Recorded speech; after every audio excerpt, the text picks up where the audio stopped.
I'm Ali Thomson, songwriter, producer, Scotsman. My studio is at my cottage in Hampshire. It's the quintessential writer-producer home studio. I use the studio primarily for writing, but I have Pro Tools HD and various virtual instruments, so part of the recording process takes place here as well. It's based around a Pro Tools HD Accel 2 system. I have a variety of reasonably good quality mic preamps and a selection of microphones, and I don't have any mixing anymore. I do everything in the box.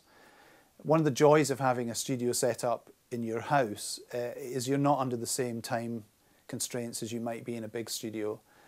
So the programming process I feel is a lot more relaxed, and if I'm not in a hurry to do a whole load of fader movements, I can just do it on the screen and draw them in. So digital manipulation is extraordinary once you have everything recorded.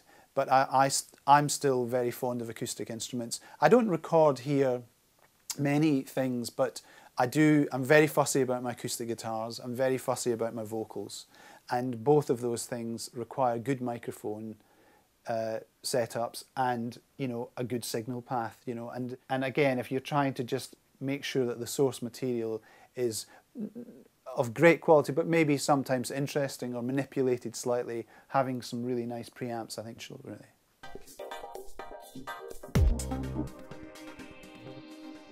It was sort of somewhere after the Ice Age but before Facebook.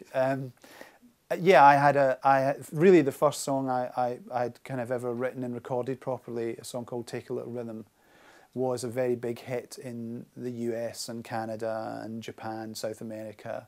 And then I kind of got out of being a recording artist for a multitude of reasons that I won't go into now, and tried to hone my skills as a songwriter and what eventually became a record producer. But then, come the kind of end of the 90s, the writer-producer was becoming more of a force in the music industry. I started to find that my songwriting and my production work were kind of coming together. A lot to do with the technology, to be honest.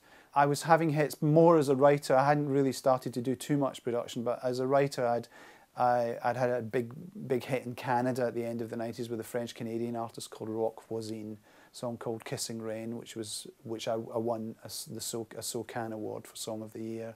The big hits were really not in the UK particularly. I mean, we had hits with people like Steps, and there was a boy band, A1, we had a hit with them, but the big successes were really more with international artists.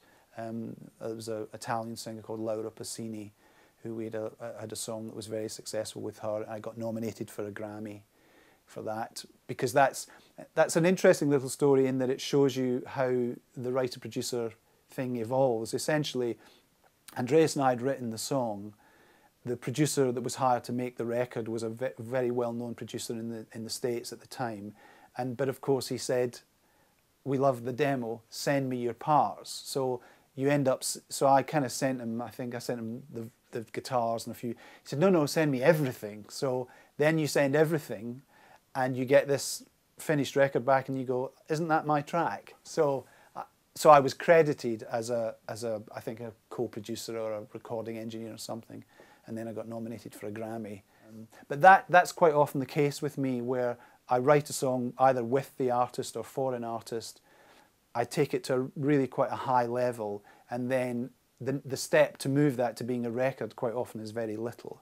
So that's why I end up producing, is really because the song demo has captured, the essence of what works in the track, I think.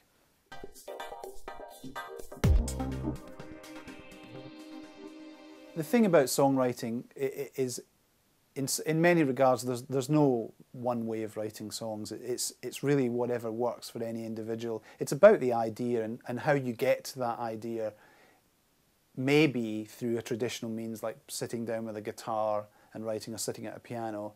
There are sometimes I'll write a song just from a title. I'll have an idea of a title and a bit of a melody, and then I'll construct a beat.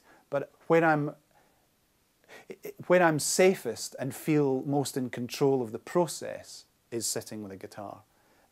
Because I suppose it's a terrible old cliche, but you know, if it works on the guitar as a 3 or 4 chord thing, then it should work once you build it up into a production. But notwithstanding that, you know, there are tracks that I've done that I've started as a weird little keyboard loop in a beat, and you know, so there are no rules.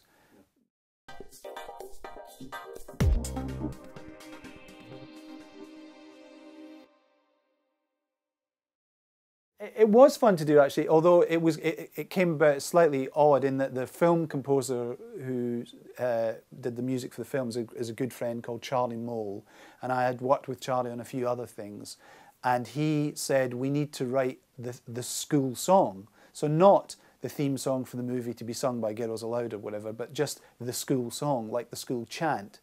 So he had a piece of existing music with a basic melodic outline, which he sent to me.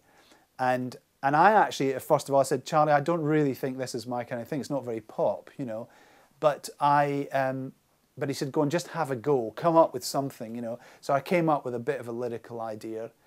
So it's a bit of an oxymoron, actually. The title was Defenders of Anarchy. But so I came up with this idea, and then by a fluke, we had done a little demo in here, or I'd done a little demo here with my daughters who were at school and with a bunch of their mates singing this rather anarchic chant. And by mistake, that got sent to Girls Aloud as the song for them to sing in the movie. It wasn't meant to be that song, and they loved it. They said, yeah, that's the one we want to do.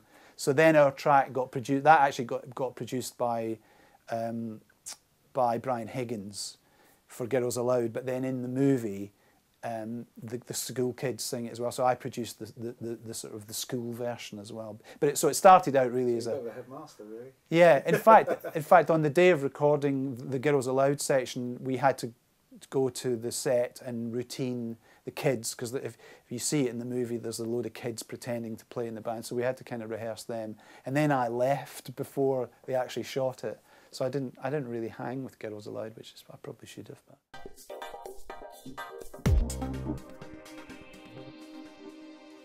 Well, I heard the speakers quite a few years ago, I think, when I was producing a record with, I know another of your fans, as it were, an engineer called Mark Tufty Evans. And recently I've been producing a girl, two twin sisters, called Miller's Daughter. And Tufty once again had the Sonodynes at his studio, and we pretty much used those all the time when we were tracking. I think I mentioned previously that I'm really fussy about my acoustic guitars, and so a speaker that for me gives me lots of detail on acoustic guitars is very important. Both when the acoustic guitar is a kind of a supplement to a track where you want to hear that nice clean high end and the acoustic guitar takes over a sort of rhythmic quality, or when you need to hear the full body of the guitar in a more stripped out kind of track. And what I've found with the Sonodynes, and I've had, because I've been doing a lot of editing for this record, I've had a lot of time to listen to things in isolation, and I had to do big rough mixes for the artist as well. So just I've probably said this already, but for me the stereo image and the detail within the stereo image is what I like most about them. They let me hear all the frequencies I need to hear. The Sonodynes just work. They're not. You can listen to them for a long time. They keep their shape, stereo image, and all that. So they're just very, for the writer producer in this kind of space, they're like the perfect speaker, I think.